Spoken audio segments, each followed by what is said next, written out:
And you're live. All right. Hey, folks. Thanks for tuning into the BANF podcast. This is your host, Mike Lafferty. And today we are privileged to have Mr. Dan Abnett joining us again. Hey, Dan. How you doing? I'm doing very well, thank you. Thank you for having me.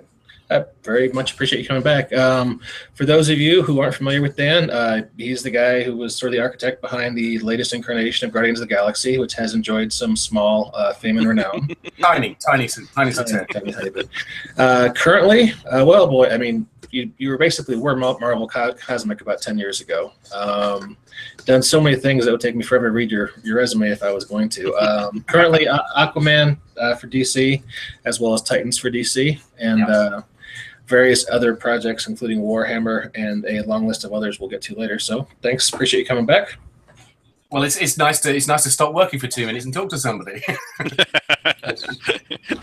Well, I'm glad we can help relieve the stress a little bit.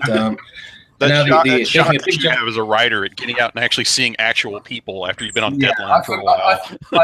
I've forgotten most of the basic words of the English language, and I also don't remember what sunlight looks like either. Yeah, you go out to a restaurant and you've forgotten what utensils are for. It's rough. I've evolved to work in the dark like one of those cave creatures, really. Quite pathetic. Be careful. Now, is that just because you're from Britain, or is that because you don't get out much? Well, it's the double whammy. I'm a freelance writer, so I stay in a darkened environment and feed off algae, and then I also live in Britain. And there is, so I hear algae is the new superfood. Yeah, it is. Yes, and the name of most British pop groups as well. So that fellow you hear chuckling in the background is Chris McLaughlin. He is, you probably know him best. Well, he's on the podcast all the time. He's one of the most prolific freelancers at Green Ronin gaming company. Done a lot of stuff on the Mutants of Mastermind superhero RPG. Walt Billiard, he's our host. Walt runs Hazard Studios. They put out various RPG projects as well, including Supers, which, if you haven't played it, is a large, shivering, towering mound of fun. And last but not least is Aid Smith. How you doing, Aid? Oh, I'm good, thank you. And Aid is head of Mrs. Oak Studios. He does most of the art and layout for us at Fading Goat Games, and he's also British. So yes, we figured it was important to have him on here. Is that a good thing or a bad thing? Yeah, I was going to say, not that you can tell from that voice. And he's also British. Yes. But we won't hold that against him. I can't cast any stones with the current state my country is in. So, but hey, and Dan, 13th Doctor, how are we feeling about this? I am, as we said just before we came on air, I have prior with Doctor Who. I've written novels and comic strips and stuff like that. I'm a long-term fan. My Doctor Who is John Pertwee, from which you can date me like the rings of a tree. It's to work out how old I am when I started with Doctor Who. I was 47 when I started, and I think it's a wonderful thing. I think to me there are things about the casting of a female Doctor Who that's not problematic. They're overcomeable, but I think it's going to be really interesting to see how the dynamic within the TARDIS works, how the Doctor interrelates with assistants and what sort of companions or assistants they give to her, and what that changes in terms of the way that the program works. Whatever change that is, I don't think that's a bad thing. I think this is a program that for over 50 years has evolved. It's always been about change and evolution, and therefore that's an extremely good thing. And it sort of horrifies me that people have become so scared of that. I think that's a very sad thing. I think to me that the saddest thing about this announcement is that it's taken 50-something years to happen. I really think that's the worst thing. The idea that it's taken us this long to make that decision. So I'm really looking forward to it. I'm very, very excited about it. And like I said, it sort of bewilders me that people can, for over 50 years, follow a program, love every single incarnation. I don't just mean the changes in Doctors, but I mean there's so many different phases of Doctor Who in terms of producers and writers and styles, and it's just constantly changing. It's a program about time travel, space travel, alien races, and yet the thing that people balk at and is somehow impossible and can't happen is the idea that the Doctor can be a woman. So I am entirely in support of it, and I think it's brilliant, and I can't wait. What do you think? Hey, are you there? Oh, sorry, I didn't hear my name. I thought it said Ian. I was going to say Ian. Okay, initial reaction, surprised, and kind of like, okay, how is this going to fit as her on her own? I have no preconceptions because I think I've seen her in one thing. So I can't. And also as to be honest, Tennant and Matt Smith and Capaldi, I'd seen in maybe one or two things each. So I've got no preconceptions how she will be as a Doctor. My thing was like, how is this going to relate to the past history of the Doctor? Because we've just done a lot of stuff in the last series where Capaldi was referencing the first Doctor and saying, "Oh, we used to call himself Doctor Who back in the day," because and then he thought it was a stupid idea, so he decided not to call himself that. And it's like, are they still going to make those kind of things? But the more I've thought about it, it's great. It's interesting to see what is going to happen. And I don't. Again, the writing has to be good more than anything else. I don't care who's playing the Doctor. To be honest, if the stories are good, then that makes for good TV. And you can have the best actor in the world, because I thought Matt Smith was fantastic and Tennant was really good, but Tennant had some clunky episodes I didn't like at all. And this series of Capaldi, I've had one or two that have been like, meh, and last season was really good. But yeah, it's interesting. And the worst thing is, one of the things I thought of the day after they announced it was, it's now a shame that Missy is gone. Because the idea that Missy could have said, "Well, you're just following my example now. Why did you, that would have been a cool little playoff between the two of us." So, well, you had to follow me, didn't you? You had to be me. So that would have been quite cool. But yeah, it's interesting. I'm concerned more about, well, not even concerned. I'm bewildered by some of the internet people that are effectively saying, because we have a female Doctor, if you are female, you must watch Doctor Who now, because you should be thankful there's a female Doctor. You should be happy there's a female on the telly, watch her. Not worrying if they actually like the show or have been interested in it whatsoever before. And also, it'd be interesting to see with the demographic shift, and if we see it, because I know they're saying that like this will hopefully promote, give the idea that little girls can actually say they've got a hero, kind of like the Wonder Woman thing. But will we lose little boys not watching the show anymore because of the same problem? And it'd be interesting to see if that actually happens or not. But yeah, do you not think that's a terribly sort of what's the word? Sort of short-sighted way of regarding what a little boy will find. Well, yeah, I know. I'm not really. Heroic champion figure, to be honest, I can't think of how long ago it was since I watched Doctor Who. I was watching it like Fifth Doctor stuff, but I'm thinking, if this was the first ever program Doctor Who I'd ever switched on, and I'd never seen it before, and the key person is a woman, I may not have watched it. That's all I can think of. Back when I was 10 or 12 or 8. I mean, but then again, saying that, I watched Wonder Woman, so it's it doesn't really work out that way. I don't know. But it'd be interesting. So many people are saying they're not going to watch, and then you'll know they will watch, and then after 4 episodes, they go, actually, it's not so bad, and they'll forget about it. But I have to say, I have one concern, which is that Doctor Who, as you just pointed out, there is always a sort of a variety of writing quality on any given series. That that there's some really good episodes and some that aren't as good, and you go, well, I don't know why that was. My worry now is that rather than watching an episode of Doctor Who and going, that wasn't such a good episode because it wasn't a great story, they will automatically blame Jodie Whittaker, and they say, oh, Doctor Who's terrible now because that episode was terrible. And you go, well, actually, it's that would have been the same if it had been Capaldi or Tennant or Pertwee or Baker or what.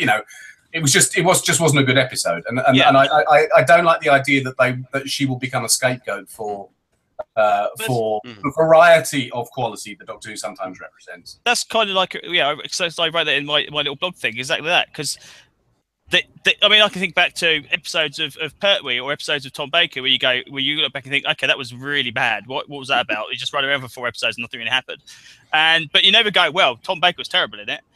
So the idea that I cannot see her being a bad Doctor. And again, the weird, strangest thing is about people saying, well, they didn't even try a man, so how can they know they possibly got the best 13th Doctor? It's like, well, Chibnall wanted a woman, so let him cast somebody. You don't cast outside of what you're looking for. You don't go, well, all of a sudden we want this person, but this person came along, so we just decided to shift it completely. If they wanted a female Doctor, let them cast a female Doctor.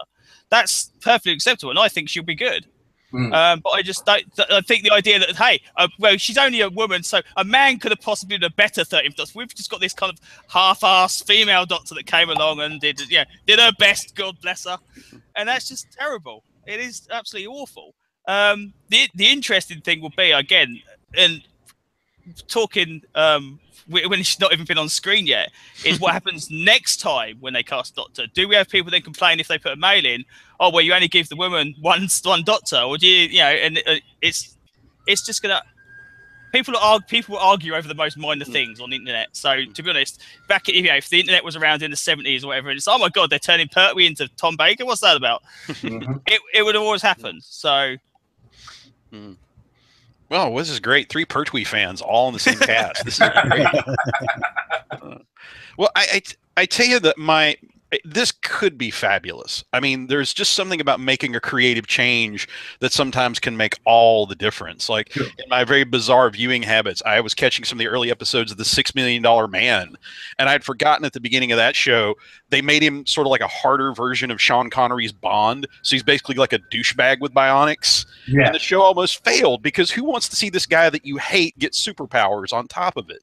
And just making him a regular guy made all the difference, and it made the show as successful as it was. And you know, I'm sort of hoping that this switch over to a female doctor will be that kind of change, because let's face it, there is a risk here, and that is that we've seen so many creatives, if that's the word to use, where their whole plan was let's make it a woman, and they had nothing else on their notepad.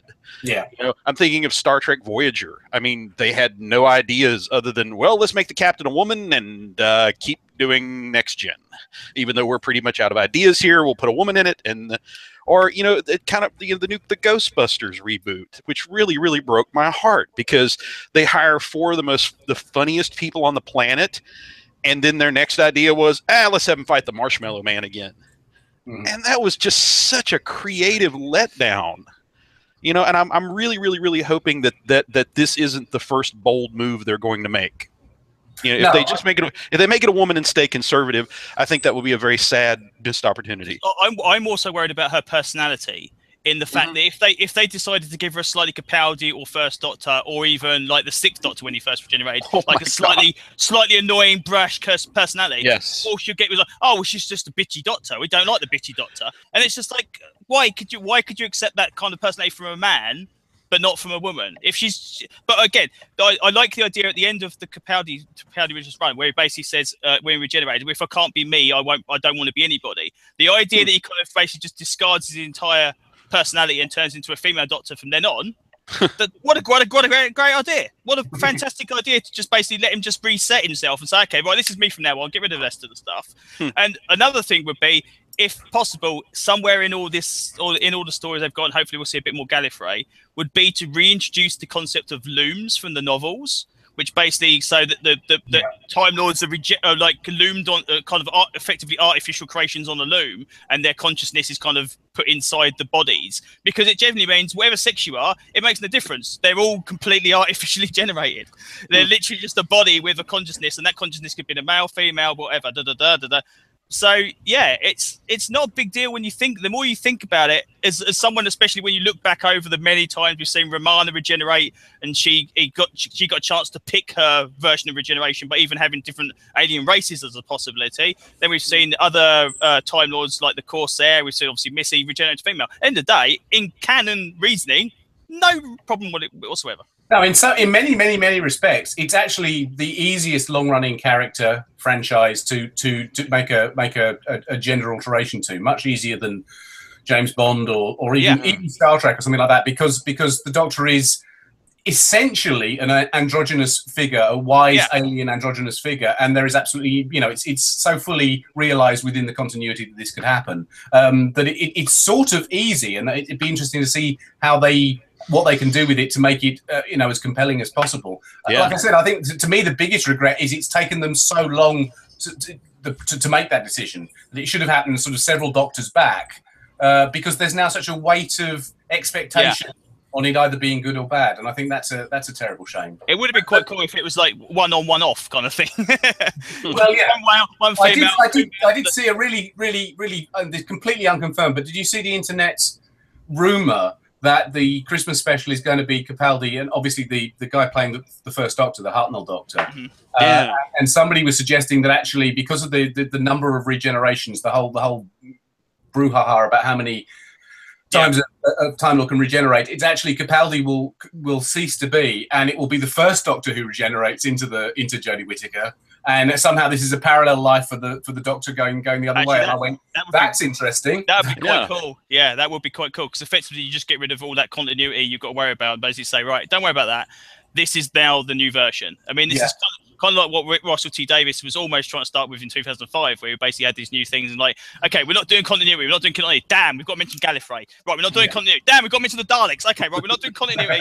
Okay, no, we've got to mention this as well. And then eventually it kind of just snuck in, and then we started getting more and more and stuff. So, but yeah, that would be really cool. And because we've not, the original idea was we were going to see Hartnell's Doctor regenerate at the end of 10th Planet, and that was why he was in Capaldi was in the snow. He's obviously not in the 10th Planet because he's wandering around. So unless this becomes some kind of like weird kind of Watcher kind of thing that the 5th Doctor had before, Tom Baker had before he turned into the 5th Doctor, and it's just like a ghost version of the 1st Doctor, basically saying, "Well, you've had all your lives, mate. Let's go and do something different." You know, that would be interesting as well. But yeah, that the idea of kind of basically completely rebooting the entire thing and saying, right, that was all gone. That would be cool. Yeah. Who? Okay, so Doctor Who. As you can tell, I quite like Doctor Who. I will shut up now. We've had Aid on the last few podcasts speak more than I think that he has in the last year. Yeah, like I said, there's some topics that just made I've got to talk about it. But yeah, I'm looking forward to it. And actually, the worst thing being is more than anything else is the fact that we've got to wait till possibly the end of next year before we got a new series. That's the worst thing about it. And I was hoping, because they were obviously, we've got the Christmas special that's just finished. I was hoping because they've got a new showrunner and they've got a new Doctor, they could start filming straight away to get an April-May start. Because obviously, if they're going to film with Jodie Whittaker as the Doctor, they go, well, who's that on the set? Why is she in the TARDIS? They've got to reveal that fact before they do so. So that would have been really nice if they said, well, yeah, we're underway filming already. What do you mean? We didn't? Yeah. But now it's going to be September the earliest probably, and that's just terrible news. Terrible. You'll get a better show out of that longer interval. I hope so. I really do hope so. So, comic books. Yeah. Quick question: has anyone played the Doctor Who RPG? Which one? The latest one. Latest one. But if you played the older one, I'd like to hear about it too. Yeah. God, I played the heck out of the original Faza version. And that was good fun. The new one I have not actually had a chance to play, but I mean, certainly like graphic design and like just the love for the show and the whole, what this has meant to fans over the years. It really shows through in the products. I can't imagine that the design isn't solid, because it was obviously made with a lot of love. I haven't had a chance to play it. I own most of it, almost 90% of it, and just haven't found a group that's actually wanted to play it, because like my idea was what I'd do a unit game more than anything else. Just to say, okay, we're going to do a unit game. We're going to fight these creatures without the Doctor around, and then he might pop in every so often. But the actual rules, love the rules. The rules are fantastic. They're geared towards talking you out of situations more than fighting you out of situations, and running away being the second option, of course. And then surely 5 rounds rapid would be the other. Yes. Yeah. That would be exactly. Sergeant Benton. 5 rounds rapid. I love that. That's just the best quote ever. I just love that quote. I just think that's just it's in the Vampire the Masquerade role play game as well. Just that as well, and I just think that's just so cool. But yeah, the system's really good. Like Chris said, the amount of work that's gone into the books, where they've broken down the episodes and then give you like the thing, and then the continuity in the episodes, and then a possible extension of what that can happen next in those episodes if they want to take threads from here and there and everywhere. I love it. It's a really, really good system.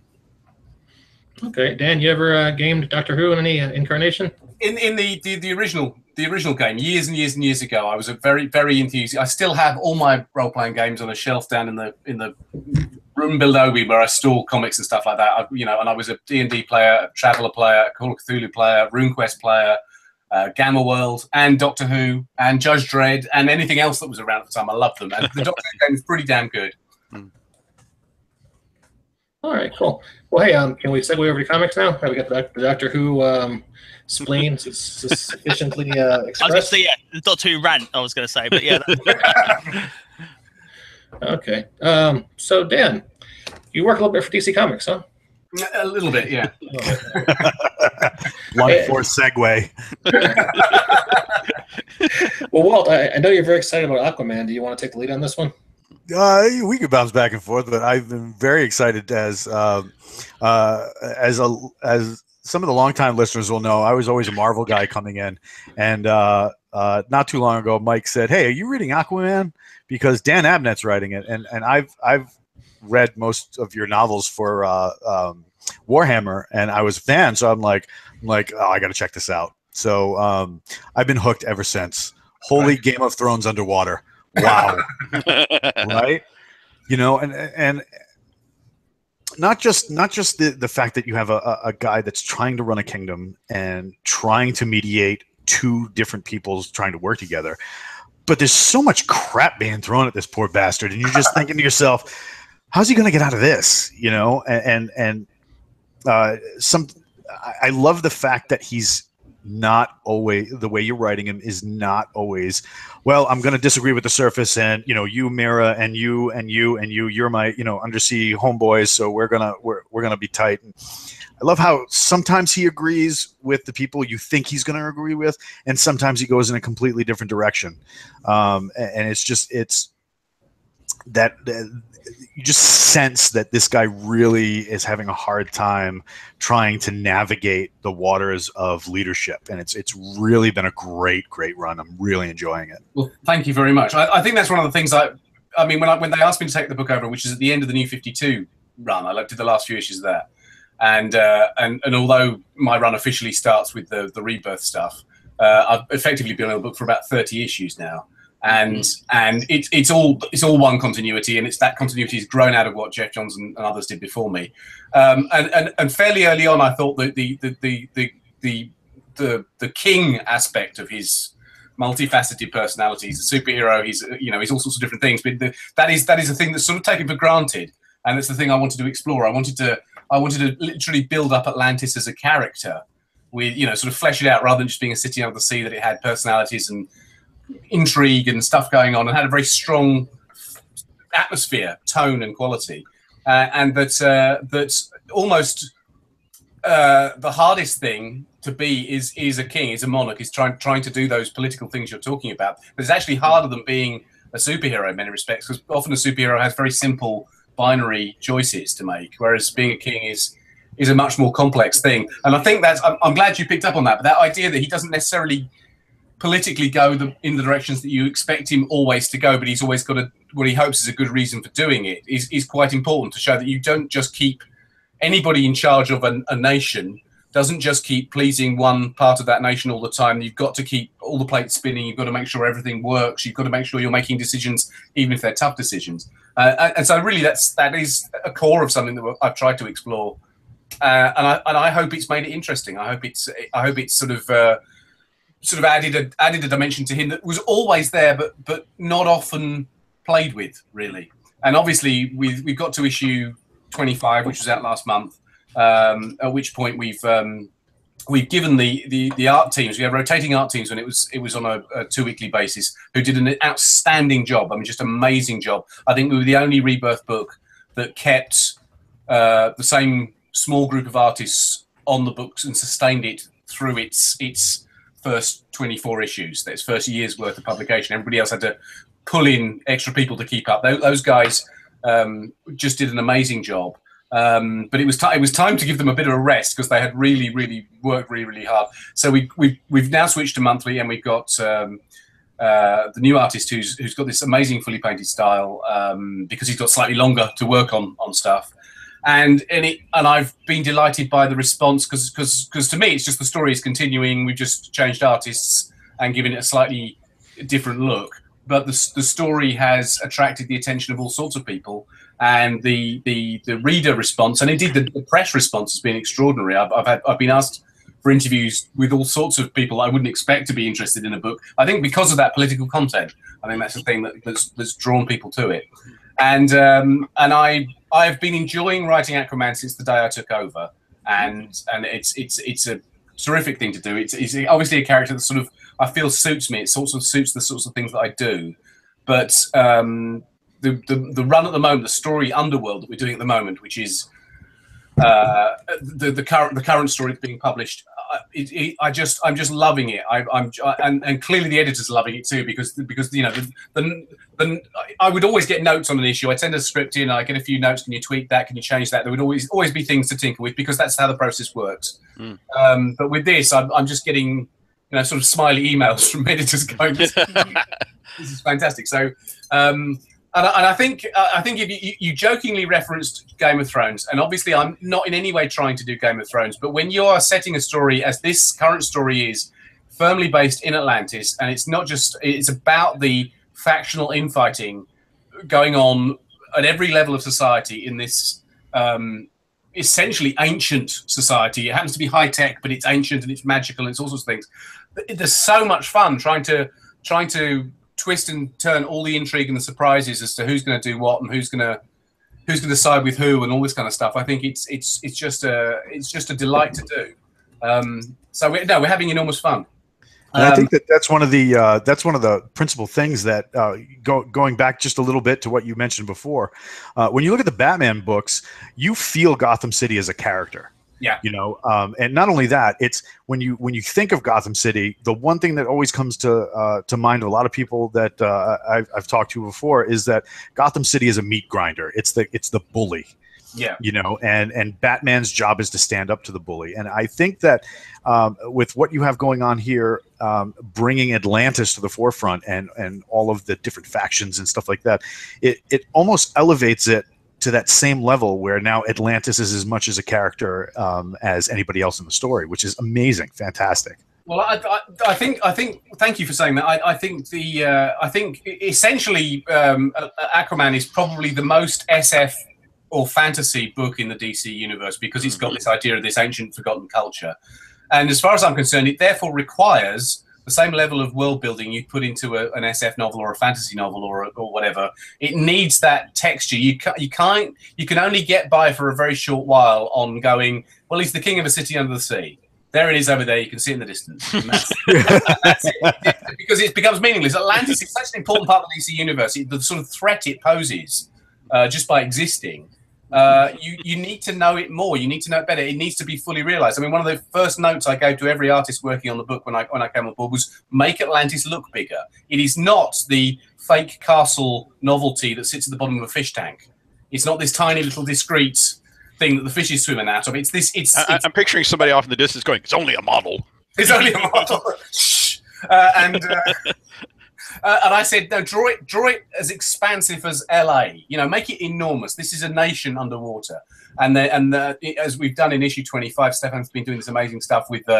I suggested the idea that it wasn't. It was more than a city full of towers and stuff like that. It had these great chasms, and the streets actually folded down the sides of the chasms and became vertical, because there is not the same sense of up and down underwater. And this is also where Atlantis sank and things have slumped over.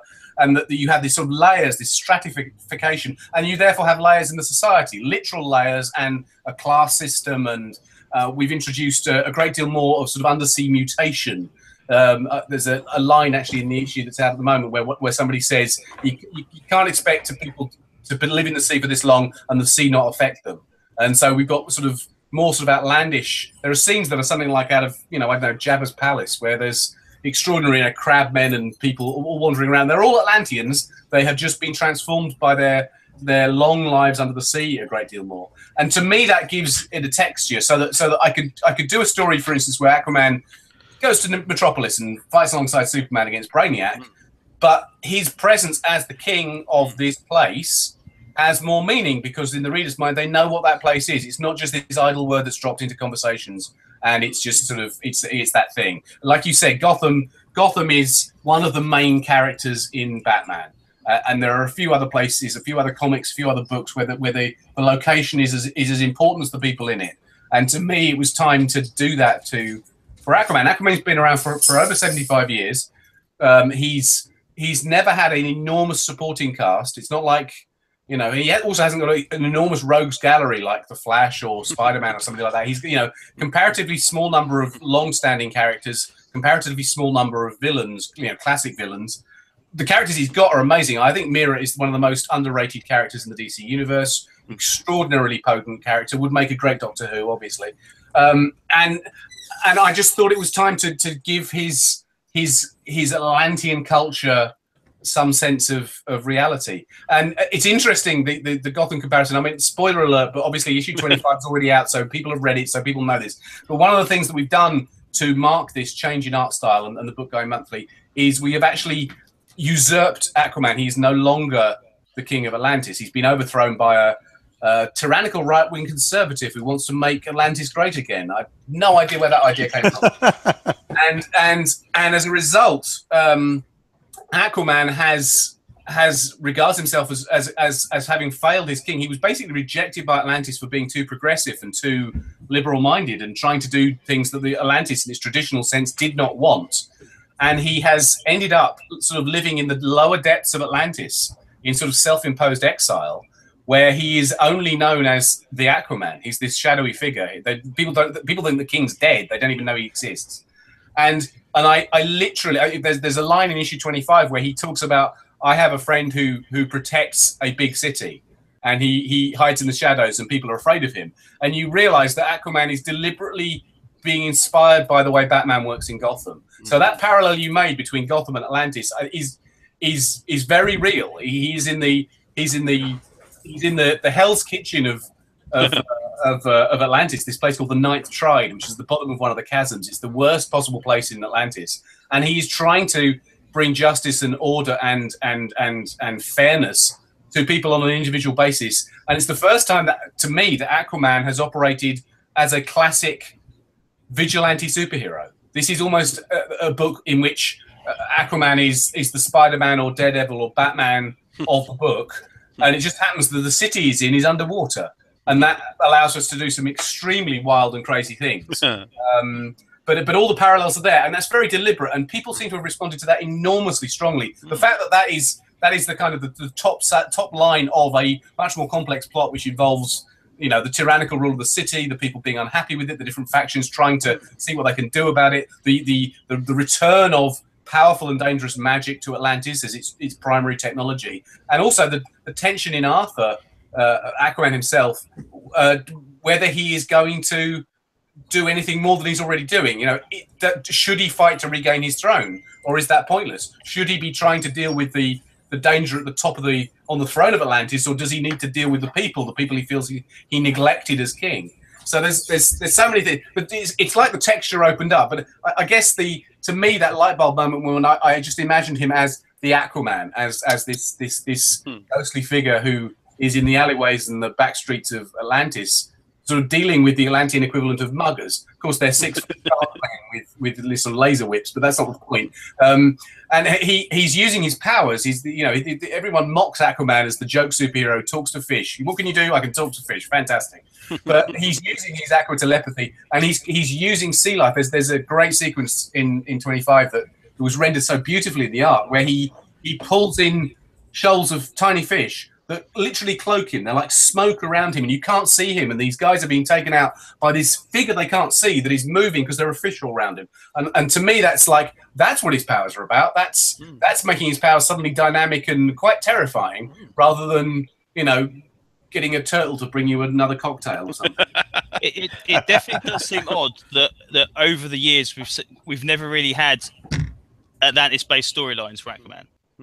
There is, and I have to say, and I don't think this was wrong, but there was a sort of standing law at DC, which was actually imparted to me when I took the book on, which was that they preferred me to do as much Aquaman stories as I could that were not set in Atlantis. He could go back to Atlantis, and occasionally we could do a short story set in Atlantis, maybe an issue or two, but predominantly they wanted to see him on dry land as a superhero because, and I'm really, really regretting even doing a run-up to this pun, but I think it worked really, really well as a fish out of water. That is to say, it was the Crocodile Dundee moment. It was the barbarian from Atlantis on dry land that sort of made more impact. He seemed larger than life. If you put him into a fantasy situation where there was nothing that the readers could identify with because there was nothing familiar, it wasn't anything they understood, but people seem to get turned off by that and go, oh, Atlantis stories, I don't like that. Yeah. And therefore, for most of the first 25 issues, that's what I did. They were either definitely land-based stories, or they were Atlantis at war with the land, that kind of stuff. So there was always a strong component of what was happening on the surface, and it was a rule I was happy to stick to because it seemed to preserve the readership. It pleased the readership. Then we thought about it and we said, what can we do that's different? What can we do that's fun? And the idea was put forward that maybe it was time to do an Atlantis story. And my reaction to that was, that would be great, but we've got to make Atlantis work. Otherwise, we will suffer all the penalties that people are afraid of, that people will go, oh, it's just an underwater city. And that's really where the effort to world build and create that culture came from. And once we got it, it's like, wow, fantastic. People don't seem to be sick, and there was a danger they'd already be sick of the idea that it's all underwater, and that's not happening. And people are going, we want more of this, we want more of this. So yeah, that's why we haven't seen this sort of story much before, because there was a sort of bias against it, and probably by luck more than judgment, we've found a way to ground that apparently less popular type of Aquaman story in a way that people can identify with. And I think it's because in Atlantis, as we present it, there is something familiar. It is very much like Gotham or New York or London or whatever. We can see those parallels. It's just expressed through the lens of sort of science fiction imagination.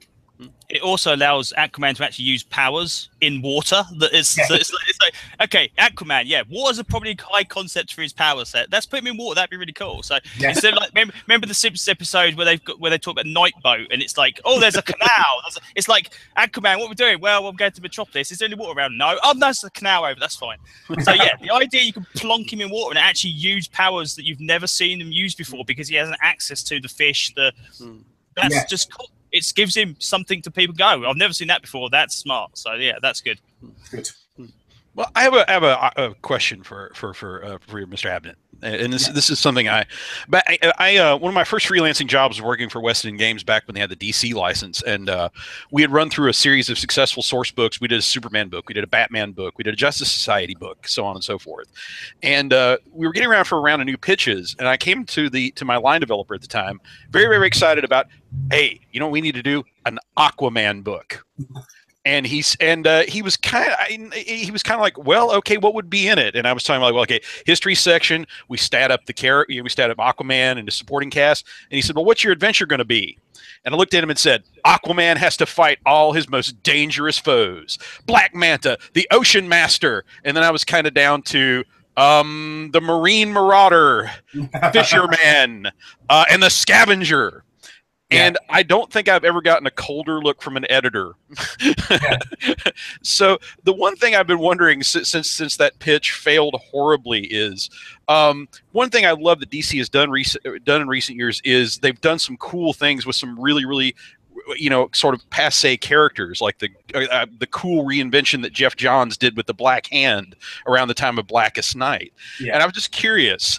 What you thought are Aquaman's, shall we say, classic villains? Are they irredeemable? Is there no hope of ever making them cool? No, I don't think that's true at all. I mean, I think we've handled Black Manta very effectively, and I think we've had, although not in an immediately recognizable form, we've had Scavenger back in there, sort of reinvented in a fairly strong way. At the moment, Ocean Master's off the table, so that's not something we've dealt with. But once you get past those, the list does actually get pretty short, pretty quickly. Yeah.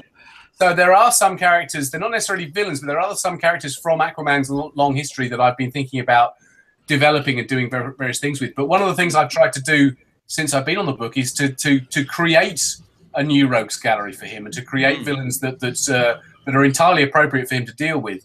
So we've had several stories with Deadwater, which is this horrific sort of Wendigo-like monster that can actually use water as a conduit, so it can appear out of your desk from a cup of water.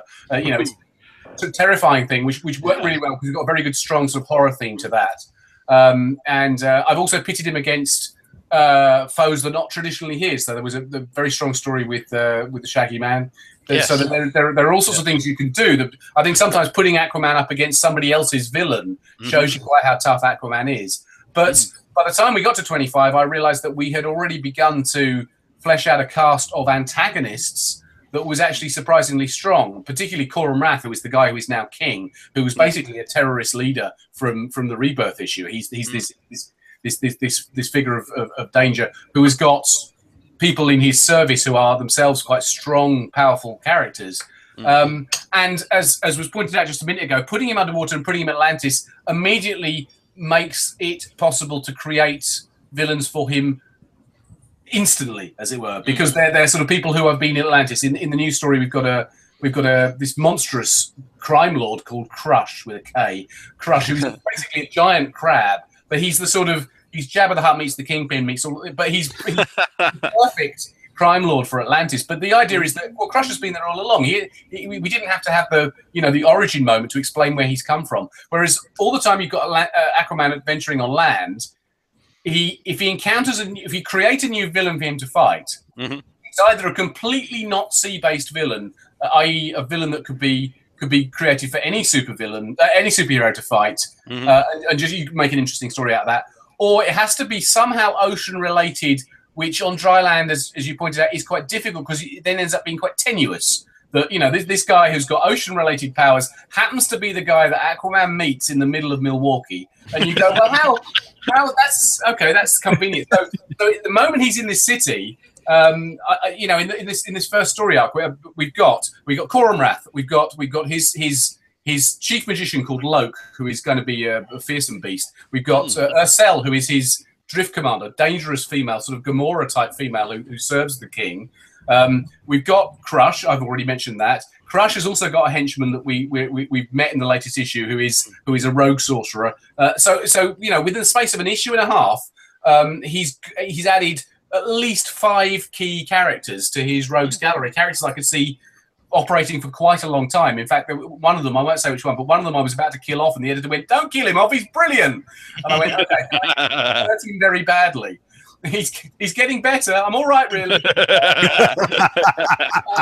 I was thinking, well, actually, the exponential creation of new things for Aquaman in an Atlantis setting is going to be really rapid. You can literally have a guy or anybody, a character, turn up as being a serious threat to Aquaman. And like I said, he's been there all the time. Atlantis is this huge nation underwater. Who knows what's down there? Who knows what the equivalent of... If you imagine Atlantis is Spider-Man's New York and or Batman's Gotham and all the villains that live in that, this is a city of millions of people. There are going to be the Atlantean equivalent of supervillains all over the place. And that's going to be fun. And that's going to make the stories very immediate and very, very, very appropriate to Aquaman as a character.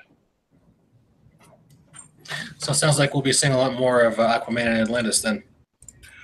Yes, until they tell me to stop. I hope that doesn't come for a while. I'd always thought it was odd the way so many other places seem to have a real sense of place in the DC universe. Metropolis, Gotham City, hell, even John Jones' Mars. Hey, you had some kind of idea in your head what it was like, but Atlantis, like you say, was just always kind of a cipher, the city under the sea. It's there have been great moments. I think Peter David was particularly good at dealing with Atlantis and things like the Atlantis Chronicles and in his run on Aquaman. But that's a long time ago now, and that's not an immediate reference point to most modern readers. And I also think that they made a very brave attempt with the Sub Diego story when they sank San Diego. That was an interesting, but it was more a sort of satirical statement about life underwater than it was about world building, I think. So it's not that it hasn't been done, but we're sort of really going for it, all out to try and do it in a way, hopefully a way that will last in DC continuity, and the people will reference back to it. It'll become, at least for a while, the vision of Atlantis, and the way that there is a vision for Metropolis and there is a vision for Gotham as well. I'm glad you mentioned Sub Diego. I love that stuff, but it kind of ended abruptly with a lot of dangling threads that were never picked up again. Yes. No, it was a very good story with some great art on it as well. I shouldn't ask this question, but speaking of dangling threads that don't get picked up, you left a lot of really enticing, hey, here's a new character, here's a situation, when you left Marvel Cosmic, and it seems like largely they've kind of gone on and done their own thing, which is sort of frustrating to fans of yours because it kind of hard to see what happened with this character or that character in this situation. I'm guessing you're way too much of a gentleman to comment on that, but is that ever frustrating as a writer? They're a bunch of bastards. No, that's a joke. I don't know. I seem to have had it depends which way you look at it. Either a very lucky or a very unlucky thing has haunted me for most of my writing career in comics, which is that I've become a sort of go-to person to take a book or character that isn't doing very well and reinvent it and sort of set it free and sort of bring it back up to speed. And I've done it several times. There are several times where I've worked on a book, and I guess Guardians of the Galaxy, or more accurately, the characters that made up my version of Guardians of the Galaxy have, you know, they were forgotten, broken toys that nobody really wanted to play with anymore. And I went, no, I think they're cool. Let me do something with them. And I sort of get them into fighting shape, and people start going, this is a cool book. And then Marvel goes, oh, that's a cool book, give it back. And that has happened several times. I think it's sort of, I don't know. I don't necessarily know the explanation for that. I take it as a huge compliment that I'm the sort of person who can look at something and go, wait a minute, there's a fresher way of doing this. But yes, you know, creative teams get shifted around all the time. We know that as a matter of course. And I think that, you know, Guardians of the Galaxy, when I was working on Guardians of the Galaxy, the top brass at Marvel, bless them, they were very supportive of the book, but they all kept saying to me, we don't get cosmic. We just don't get it. We don't get why people like it. We don't understand it. But, you know, you're British and you like the science fiction stuff. And you know, I really did. That's one of the reasons that I like the cosmic stuff. There's a much stronger tradition of science fiction comics in the UK than there are sort of conventional American-style superheroes. So, to me, the cosmic American superheroes, the Marvel heroes we're talking about, were much closer to the sort of things that I responded to, and I could visualize them. I could frame them in science fiction terms, and that worked really, really well. So I loved it. I mean, they were always. That's why I wanted to do it, because I loved those characters, the characters that nobody else seemed to care about. And I was going, oh, we could put Star-Lord in and Gamora and all this kind of stuff. And they're going, who? And I'm going, no, they were there. These are the characters. And therefore, I think my just genuine enthusiasm for, and indeed love for those characters, probably is what made the book feel quite fun, because it wasn't just me going, oh, my next job is to, what have I got to do? Oh, who are these people? Oh, all right then. But the moment then that Marvel Studios said, we're going to make a movie out of this, which I think there was a long exhalation of breath at everybody at Marvel. They went, you're going to do what? Because it was so unexpected, and I think it was a very smart move on their part, because I don't think they did it because it was a particularly great book, although of course it was, or a particularly huge selling book, because of course it wasn't.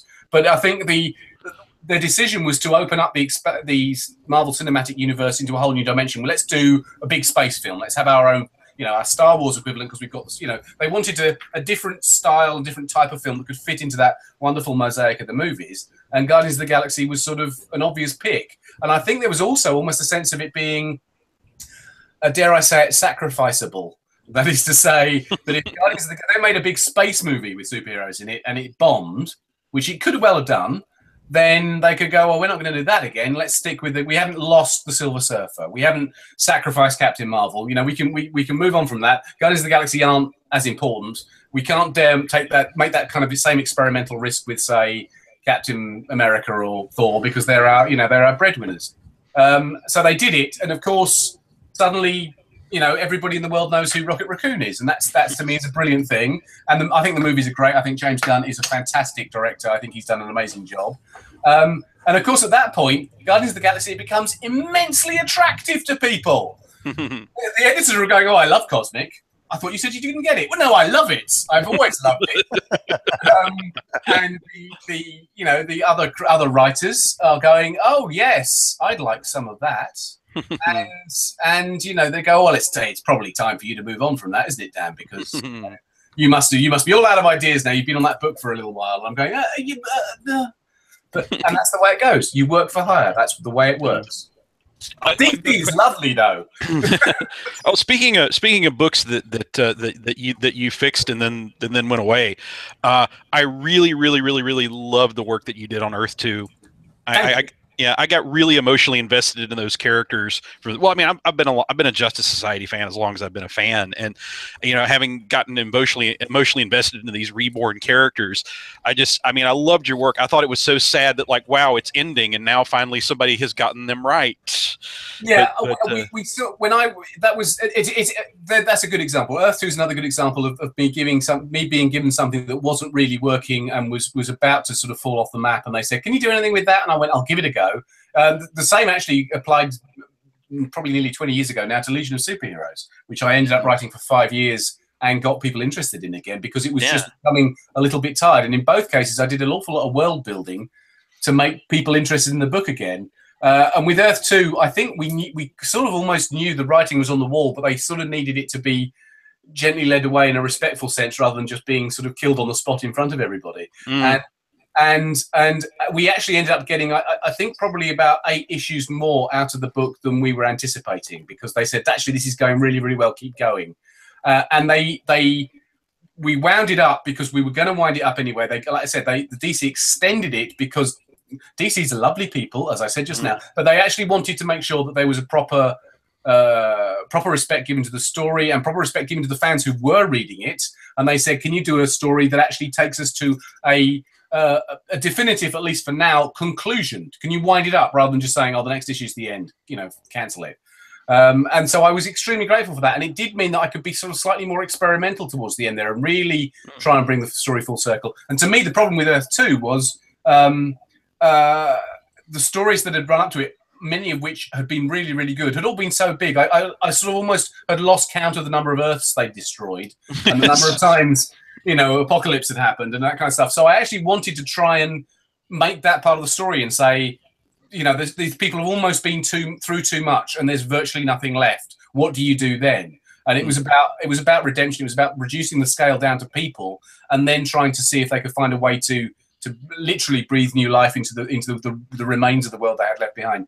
And it was great fun. I love those characters too. It was terrific to be able to write characters like Hawkgirl and the alternate versions of the other characters. And I suppose if I have a regret at all, it's the same as the one I have with Legion. When I took over Legion, they said, you can do anything with the Legion of superheroes you want, anything to make this book work, except you can't revert to the old continuity and the original names. And that was the one thing the fans wanted me to do. And the same with Earth 2 Society. And it's funny, at the time, I got a lot of flack on Legion. And then afterwards, ever since, every convention I go to, people come up to me and say, oh, I loved your work on Legion. I wish you'd do that again. And I'm going, oh, now you like it. No, it's nice to get that. It's nice to realise they felt that there was something good was going on there. With Earth 2 Society, of course, the one thing I couldn't do was say it's the Justice Society. I really wanted to be able to do that, and they said no. We've rebranded it in this way. This is what it is, and so we so therefore I ran with what I had, and I actually think that there's something quite exciting about to take characters essentially as iconic as Dick Grayson and the others that I had in the book, but be able to determine stories for them that could be consequential and dramatic and wouldn't be tied into the rest of the DC universe, because of course this was a parallel version of these characters. So there was a certain creative freedom that I think made the book quite fun. Yeah, and I kind of liked the update of it. I will go to my grave loving the original Justice Society, but ever since the 80s, I guess. There's just sort of this thing that you can't escape, that you can't do anything new with them without a big thing about being like, well, gosh, we're really old. We are so old. We are so not of this time. And I thought that, like, trying to take what I think are great concepts, even characters that technically exist in other versions, like Green Lantern. I still think the Golden Age versions are they're concepts that can stand on their own, and seeing somebody trying to take what has been great about these characters and make it meaningful for this millennium, I thought was a fabulous idea. And I thought, other than James Robinson, I thought you were the only other writer that really, really nailed that aspect of it. Well, thank you. I think I was very, very. I do very much like the way they'd reinvented those characters. I think they all had really good looks, very modern, like you said, looks. And I really wouldn't have wanted to change the book back to what might be regarded as a traditional Justice League, because to me that's a completely different thing. That's a very retro style book, and has been done several times in extremely good ways. Yeah, but I do think that there would have been a sort of little thrill for DC fans everywhere if in the closing issues of My Earth 2 run, they having essentially rebuilt their world, and it having that slightly sort of anachronistic top 10 feel to it, in that kind of, it was an old city but it had monorails and stuff like that. If they decided to become a group of heroes and said we're a society of heroes. The book was called Earth 2 Society. They were hinting all the way through. A society of heroes. We could become a Justice Society. And it's still the same. I just think that would have been such a wonderful sort of nod in the direction of old continuity. The idea that we were almost seeing the beginning of that rather than a return to it, which is what people have always done. We were almost seeing the beginning of it, not the beginning of the original version, but it's starting again. Yeah. And that's implied there. You read those last issues, it's absolutely there. I just don't use the words. Yeah. Okay, I have a question about Hercules now. Oh yeah, there's another one. See, yeah, I loved your run on Hercules. It was really good. And the worst thing about it was the last 4 issues were rebranded as a Civil War miniseries rather than a continuation of the ongoing. I have to say that if I have a criticism of Marvel's policy compared to DC's policy, is that DC will support a book and allow it to at least play out decently, whereas Marvel is much keener to sort of go, well, that's not working, stop it. Yeah, and Hercules is another example. Like, Hercules' character's been around for, in Marvel terms, a long time, but obviously in world history terms, an awful lot longer. I spontaneously one day thought of an idea about how to revamp him, which is what I presented to Marvel. They immediately asked me to do it. Those first 6 issues of Hercules, I think, are terrific. I love doing it. I love the way we managed to reinvent him and sort of place him in modern times and have him sort of trying to get over his own bad ways. But we were only working on about issue 3 and 4, and they said, it's probably not going to last very much longer. And I went, well, how many can I know how many issues we're going to get before you fold it? And they were going to fold it at 6, and then they said they were going to continue it to, I think they were going to go as far as 10. And then they said, but the last few issues are going to be a crossover into Civil War 2. So those last issues, I think, are perfectly good. But all the character building and the interplay that I was doing sort of had to take a back seat to the responsibility of tying into a big crossover.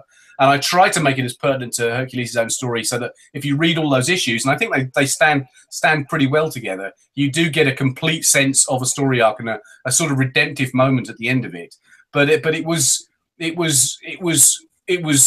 compromised by the fact that the book wasn't going to be supported beyond it, and we sort of knew we were dead before we'd even started walking, and also that that we had to make room for this enormous crossover, which they wanted us to participate in, mainly because they hoped it would give us a sales boost, which was a bit odd because they'd already decided we weren't going to last very long.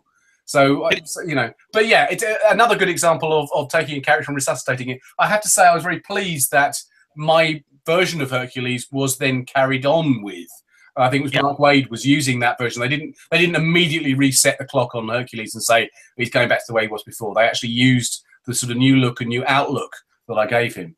I think it worked well. I love the idea of him being the original hero and having learnt, sort of how to beat almost anything over the years. So he uses modern weapons and old weapons and all sorts of things because he's basically been there, done it so many times that he's sort of got that knack, and he can teach anybody how to do it. And the one person he's got to teach nowadays is himself. He's got to remind himself that he's relevant, and he should stop sort of lounging around and getting drunk and being an arse because he thinks he deserves a day off after 10,000 years of being a hero. And I think that was my initial premise, is that since he was introduced in the 1960s, Hercules has basically been on a vacation, believing that he's a celebrity, and he doesn't really need to do anything because he's proven himself, and he just wants to take a few decades off before he gets back into the hero game. But in the terms of all the other Marvel heroes around him, all they know of him is this lovable but boorish drunk who just keeps embarrassing himself and them and causing chaos and getting into fights. And to him, it's a long weekend. And to them, it's going, no, this is the history of the Marvel Universe you've just screwed over. And so it was that sort of, it was that kind of, I guess, a kind of intervention moment where the Marvel Universe turned to Hercules and said, "Can you sort yourself out, please?" And that's what he was doing in that series. I enjoyed it. The interesting thing about you saying that is the conspiracy theorists in the comic community is that Marvel know that all these books are miniseries, but they're not branded as miniseries because miniseries don't sell. So the idea that you weren't told until issue 3, rather than saying, "Oh well, yeah, it's a miniseries, just don't let anybody know," is interesting. But would you prefer to have known that it was a miniseries and allowed you to do a self-contained storyline, or would you just kind of like to do stuff as long as you can get going, kind of thing? I think that's a very difficult question. Sometimes it's very nice to know that you've got a set number of issues and that's what it's got to fit into. But in this day and age, the marketplace is so difficult. In this day and age, people don't like to announce something. Well, often don't like to announce something is going to be a miniseries because they think people are just going to go, "Oh, well, I won't bother to read that. I'll wait until it's out in the trade." So Right. books are launched without that admission that it's going to be a limited series in any way, shape, or form, and unless it's a crossover, a special event, or something. But it's got to the point now where certainly the Marvel would not tell me it was a miniseries, even if it was. But I don't think they thought about that. I think what's much more true of the industry as a whole. So this is not me bad-mouthing Marvel in any way, shape, or form. But the true of the industry as a whole is that people believe that only ongoing books attract regular readers because there is a sense that it's going to continue. But the phrase "ongoing book" does not mean what it used to do. In the 1970s, an ongoing book was getting to the issue 400 on something. And these days, an ongoing book is, you've made it for 2 years. Well done. Yeah. We'll stop and renumber. And that distance between issue 1 and the issue you stop and start renumbering again and relaunching is getting shorter and shorter and shorter. So they're actually, as the phrase limited series or miniseries has vanished, the concept of the ongoing series has also altered to such an extent that the terms are almost interchangeable. And I actually believe, and this is from my contact with readers and fellow creators and indeed editors, and indeed my own experience of reading comics for the last 40 plus years, is that I loved reading a comic that I knew would be there every month, preferably with some regularity and continuity of creative team. If there was a team on a book, being able to, in the 1970s, to be able to pick up the X-Men and know Chris Claremont was going to write it every month, and that was fantastic because you knew what you were getting and you knew what you were going to get involved in, and it was just an ongoing stuff. And that, as a reader, then never ever ever put me off picking up issue 76 or whatever of something. And wondering what happened in the previous 75 issues. That was never a concept. You just went out and bought the latest issue. If you liked it, you kept reading from that point on because you trusted the fact that the large number on the cover indicated that the people were getting this comic right. It must be worth reading. And there seems this weird, there's either a genuine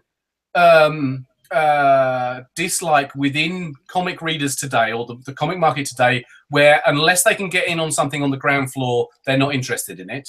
They will dismiss it and or there is a perception from the publishers that people must think that way and therefore they're going to try and present it to them in a different way. And I honestly think that I think all publishers could promote things. They're very good at promoting new comics when they launch. They're great at promoting events. They're great at doing getting interviews lined up. They're great at doing house ads to remind you that comics are still around, or the new big thing is happening, or the new trades come out, so it's an ideal opportunity to catch up, blah, blah, blah, all of those sorts of things. But I think actually publishers could get creators that are working for them to each month recommend and talk enthusiastically about other books being published by that publisher that they themselves read and say, it's time to start reading, I don't know, start reading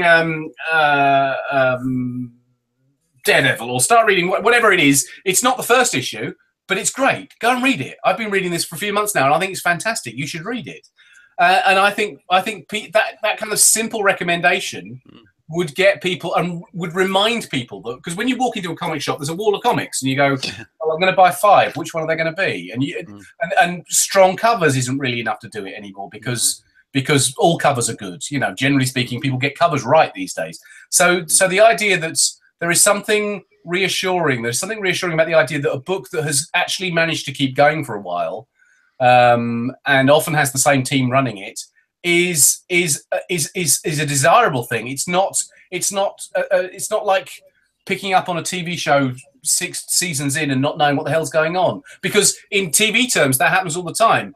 People recommend a TV show, and you go back and you go, "Oh, that's cool," and then you go back and you buy the box set and catch up, or you stream it or whatever. People don't seem to be put off in the same sort of way with other forms. They don't say, I'm not ever going to watch Breaking Bad because I didn't see the first episode. That doesn't happen. So in a way, though, isn't that a kind of a limit of the technology? I mean, I've been evangelizing for Black Mirror since even before it came over to this country. But if I turn something on a Black Mirror, it's just a question of going to Netflix and you can catch all the episodes. If somebody came to me and said, "Hey, I just saw that Spider-Man movie. Could you recommend? Could you help me get caught up on Spider-Man?" And do I start handing them Amazing Fantasy 15 onward?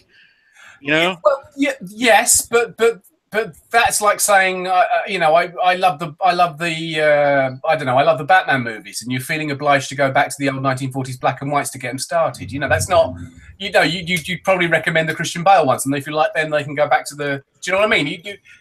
I think comics because they've got the physical object, and I think they're best read in their monthly paper form.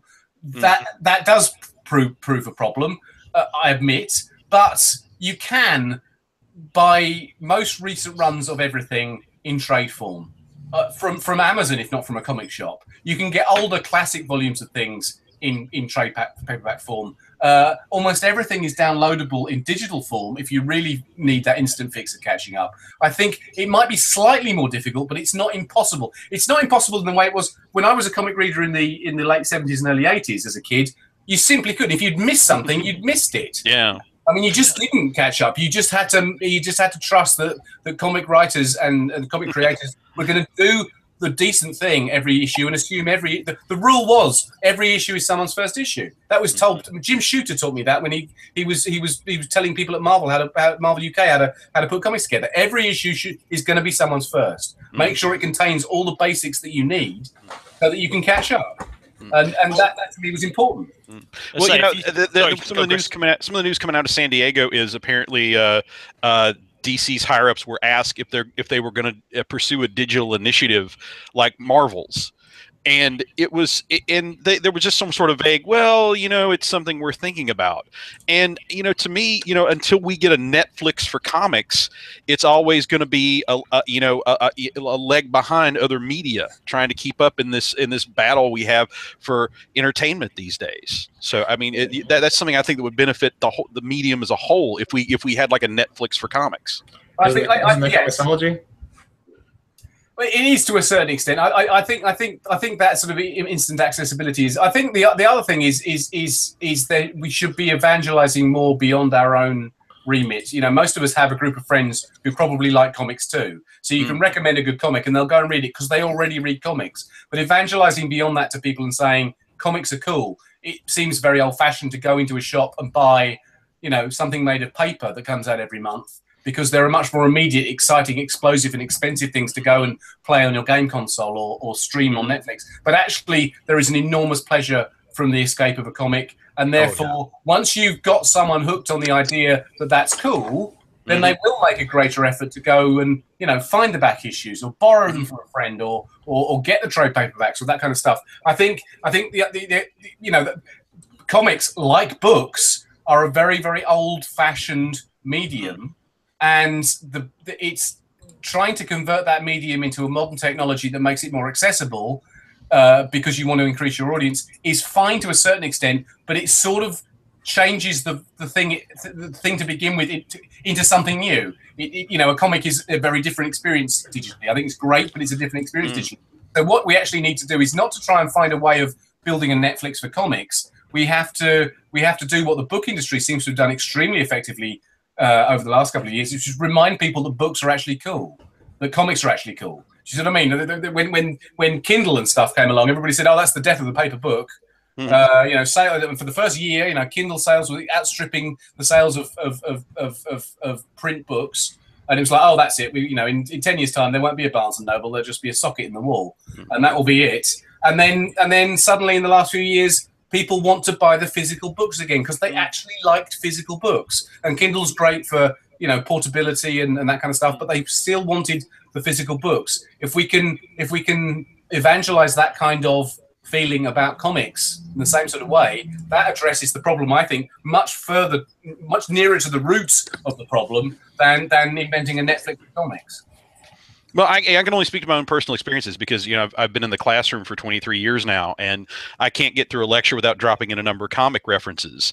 And I have a lot of students who come up to me and say, well, comics, I've seen the Marvel movies. I saw the DC movies. Well, I saw Wonder Woman, and that got me into comics. And could you recommend helping me get started? And, talking to a generation that's used to being able to, oh, well, I'll just download that app, trying to explain to them running down actual papers of copies of stuff. I feel like I'm trying to teach somebody mahjong. I mean, no hobby ever goes away because there are still people playing mahjong.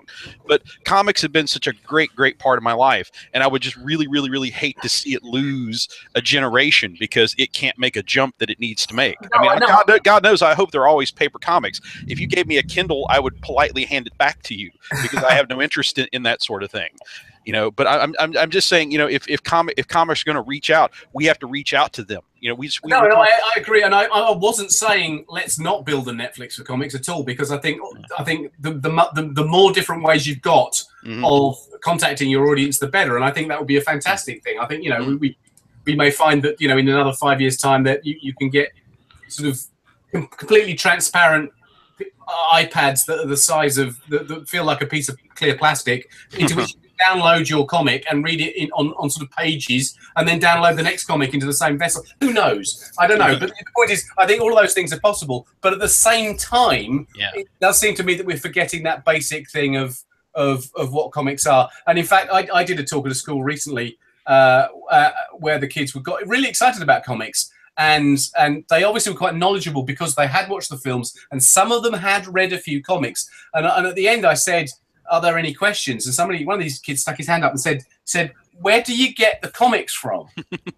And I was absolutely staggered by that question, because when I was a kid, you just went to your local, what we call a newsagent. Your newsagents, exactly. Yeah, but I went, well, I stumbled and I went, well, for a start, there's a comic shop in town. And they went, there is?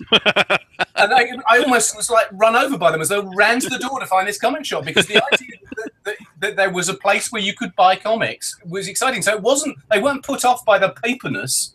It was simply the accessibility. So maybe we're, alongside the Netflix for comics, we need to talk about encouraging people into the excitement and love of the original format. And we need to think more strongly about how broadly those physical comics are distributed to an audience. The comics, there wasn't a comic shop in my hometown when I was growing up, but my local newsagent had imported American comics stuck at the bottom of the spinner rack, and it was lucky dip. It was whatever they had that month. And that's why I got such an amazingly broad cross-section of reading of DC and Marvel at an early age, because it was like, oh, what's this? It's the okay, which issue is it? 87. Okay, I'll go with that. I don't know, whatever it is. And of course, in the UK, we got the reprints like Hulk Weekly and Captain Britain comic and that kind of stuff. So we just got, and that was random as well, because I remember reading like Adam Warlock stuff from way back then that I had no idea who he was, but it just happened to be a backup strip in one of those black and white reprints. Yes, for our American audience, because this is terrifying, but the Marvel UK, who I ended up working for, they're fantastic people, but back in the day, they published a number of weekly British comics called things like Spider-Man and Mighty World of Marvel, featuring the Incredible Hulk. That was the title of the comic. And they were weekly. They were British comic format, so they were sort of essentially twice the size of an American comic. They were black and white interiors. They weren't reprinted in colour, and they were anthologies. So you get 4 pages of the Avengers, 4 pages of Doctor Strange, 4 pages of the Hulk, and they each had their last panels redrawn, so it was next issue, whatever. And that's how we got it. And we got them in weird serialized form. So I read the characters like Star-Lord and Warlock and characters that I put into Guardians of the Galaxy. The reason I love them is that I read them as serialized backups in the British Star Wars Weekly comic. That was what I got them in black and white form. And if you missed an issue, you'd miss a whole chunk of several stories. And I would just sort of fill in the gaps in my head. It was part of my learning experience about being a writer, was to sort of go, oh, well, I missed that. Never mind. How would they have got here? I don't know. I'll pretend that happened. And that was, my imagination was actually fed by those gaps and those strange lapses of continuity. Let's say my first exposure to Rocket Raccoon was a backup strip in the Transformers Weekly comic. There you go. Because they're doing reprints. That's the only time I'd ever seen it. And it was like, they would just put random stuff in the back of Transformers. If it was Marvel, and it would fit Machine Man 2020 or that was in the back of there. Yeah, all sorts of weird things. All that stuff just showed up randomly. Yeah, so you got a really wide cross section because if it could fit in this pages, damn it, it went. Yeah. Yeah.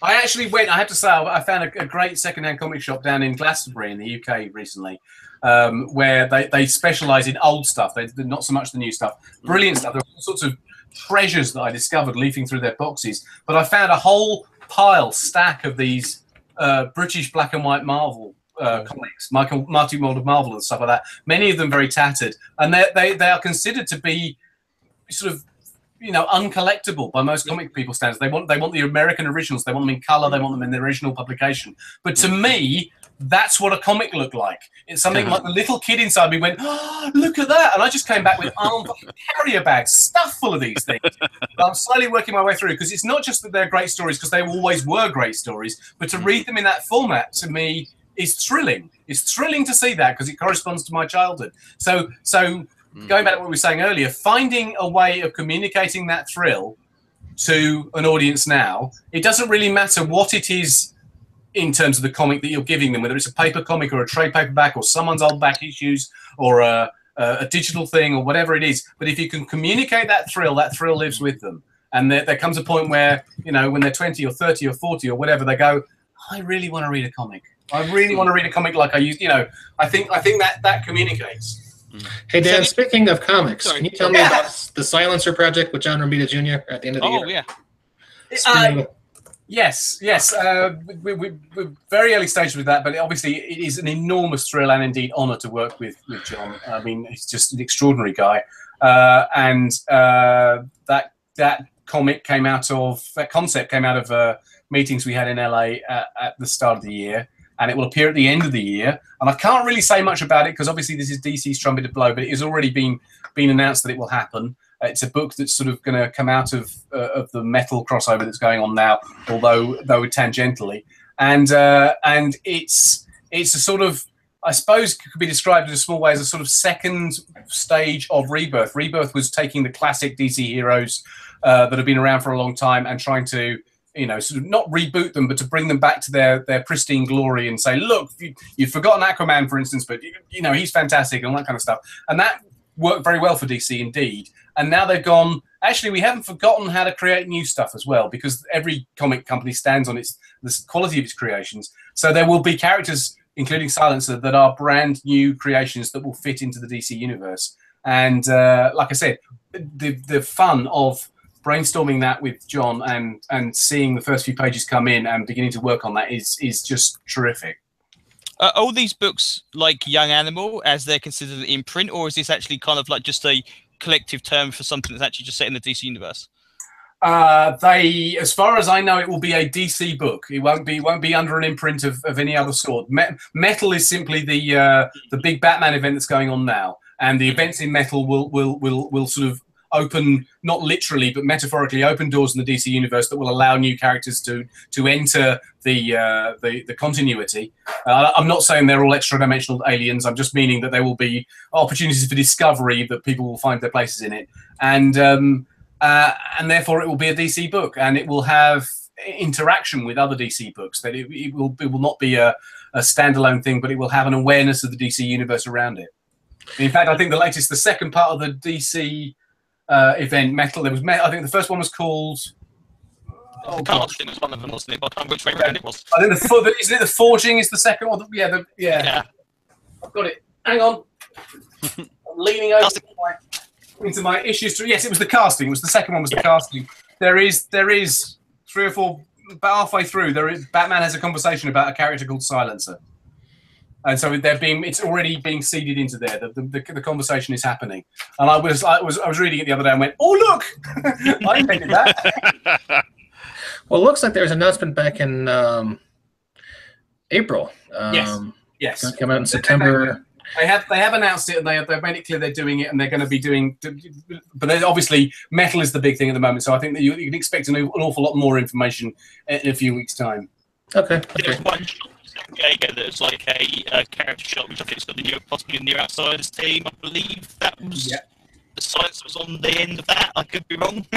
Yes. I imagine stuff will come out of San Diego this weekend as well. Now, you had a couple of things you wanted to touch on. Boy, I can't do this one justice. I'll just let you talk about it. Your collaboration with Hammer Studios to publish your Titan. Can you tell us about that? Yeah, I'm exclusive with DC at the moment, and but they were kind enough to make exceptions for me to do other things that I'd already committed to. A lot of which was working for 2000 AD over here, which something I don't intend to stop doing. But one of the things I signed up to do, I was approached by Hammer Studios, the maker of the classic horror films, with a view to taking one of their existing franchises and turning that into a comic, and that is just now happening now. It comes out. I believe it's September. Somebody should double check that because I'm hopeless with these things. But they gave me they said basically pick anything, and I said The Mummy, and they said Pete Milligan's doing that, and I went okay. And then Captain Kronos, Vampire Hunter, is a brilliant Hammer film. It's an absolute classic. If you haven't seen it, go and see it immediately. It's brilliant. It's entertaining. It's also very strange. It's the only film written and directed, the only movie directed by Brian Clemens, who's the creator of such things as the Avengers, and not those Avengers, the Steed and Gambit and Purdy and Peel Avengers. And it's a vampire hunting guy in a kind of quasi 17th century Europe, with a hunchback sidekick who's a vampire expert, and Kronos, who's the vampire hunter, has a rapier and a katana that he dual wields. And they have to work out what kind of vampire they're battling so they know how to kill it. And vampire is only a blanket term for all the strange supernatural things that live in this world. The film also co-stars Carolyn Munro, which is a very good reason to go and watch it anyway. And that was what I said, well, that would make a great comic. And they went, do it, please do it. That's one of our favourites. So with the enormous hearty support of Hammer, who are working with me closely on it and looking at everything I do, and they've been brilliant. We are doing a 4-issue Captain Kronos series, which is being drawn by Tom Mandrake, who is doing the most extraordinary, brilliant work. You imagine the sort of gothic graphic his style will bring to a vampire story. It's being published by Titan, and it's an absolute blast. And obviously is a million miles away from just about everything else I do, with the possible exception of Warhammer. But because I don't do very much Warhammer, I tend to do Warhammer 40k. That's fine too. But it's great, and it's just seen the first issue. It's obviously not out yet, but I've been looking at the first issue, and I'm very, very, very pleased with it. And Hammer is too. So and what better have a job where that gives you an excuse to just sit down for the weekend and watch old Hammer movies. And when someone asks you what you're doing, you're going, I'm working. Well, that is pretty cool. I've had this idle curiosity about your Battlestar Galactica work with Dynamite, but I got a feeling if we bring that up now, we might be talking for the next 20 minutes about about Lauren Green and all that stuff. So maybe that's best saved for another. We will. Let's have another conversation about that at some point then. Yeah, that's good. Well, we've been going. This is a bit longer than we usually talk. Great to have you. Is there anything else you want to touch on before we wrap things up? I don't think so. I think I've clearly talked far too much already, and I appreciate you listening to it. Oh, it's been a pleasure to have you. Aid, Walt, Chris, anything? Well, today is the last day for any voting, and there are a lot of great books nominated this year. And if you go vote and you just happen to want to vote for the Cosmic Handbook in best supplement, that would be appreciated. Is it possible you had a hand in writing that? Parts of it, yeah. I thought so. Okay. Yeah, the Cosmic Handbook's a great book. You haven't checked it out. If you like doing some masterminds or just superhero gaming in general with a cosmic bent, it's a great one to check out. NE's voting is ridiculously easy to find. Just ne-awards.com/vote/2017. And now that I said it all out loud, it seems like it's not that easy to find. But just Google NE's voting 2017 and poof, there it will appear. So, Walt, any last thoughts? No, just appreciate you letting me on. And Dan, thank you so much for coming. It's an absolute pleasure. Real pleasure for me too. Thank you very much for having me. Hey, any closing thoughts? Yeah, no, again, thankful for Dan. So every time he comes on, he always lets some little secrets we've never heard before. So it's always very good. Always very good. So yeah. Oh my God, what have I said now? Wait till we send you the whiskey. All right. Well, hey guys, I got to get back to slaving away at the day job. So Dan, thanks again, and we'll catch you guys next time. Thank you very much. Yeah.